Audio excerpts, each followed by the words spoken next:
Hi friends, രൂപേഷാണ്.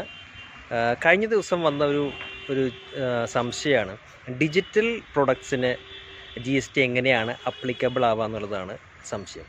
അപ്പോൾ as you know, ഇപ്പോൾ digital പ്രൊഡക്ട്സൊക്കെ എല്ലാവർക്കും അറിയാം.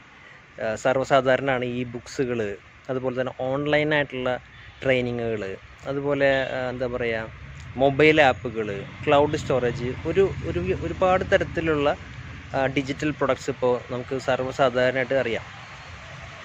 ഇതെല്ലാം നമുക്ക് ഇപ്പോൾ മിക്ക ഇങ്ങനെയുള്ള സർവീസുകളിലും വരുന്ന GST റേറ്റ് എന്ന് പറയുന്നത് 18%. ഓൾമോസ്റ്റ് എല്ലാത്തിനും 18% ഇതിലൊക്കെ വരുന്ന GST റേറ്റ്. ഫോർ എക്സാമ്പിൾ, ഇന്ത്യക്കുള്ളിലുള്ള കേസുകളാണെങ്കിൽ ഇൻ്റർ സ്റ്റേറ്റ് സപ്ലൈയിലാണെങ്കിൽ IGST 18%, ഇൻട്രാ സ്റ്റേറ്റ് സപ്ലൈയിലാണെങ്കിൽ CGST 9%, SGST 9%, ടോട്ടൽ 18%. അങ്ങനെയാണ് വരുന്നത്. പിന്നെ ഇത്തരം സർവീസുകൾ ഇന്ത്യക്ക് പുറത്തേക്കും അതുപോലെ തന്നെ ഇന്ത്യക്ക് പുറത്തുനിന്ന് ഇന്ത്യയിലേക്കും പർച്ചേസ് ചെയ്യുന്ന കേസുകളുണ്ട്. അതിനെപ്പറ്റി വിശദമായിട്ട് നമ്മൾ വേറൊരു വീഡിയോയിൽ ചെയ്യും. ഇന്ത്യക്കുള്ളിൽ വരുന്ന കേസുകളിലാണെങ്കിൽ ഇത്തരം സർവീസുകളിൽ മോസ്റ്റ് പ്രോബബിളി 18% അതിന് വരുന്ന GST റേറ്റ് വരുന്നത്.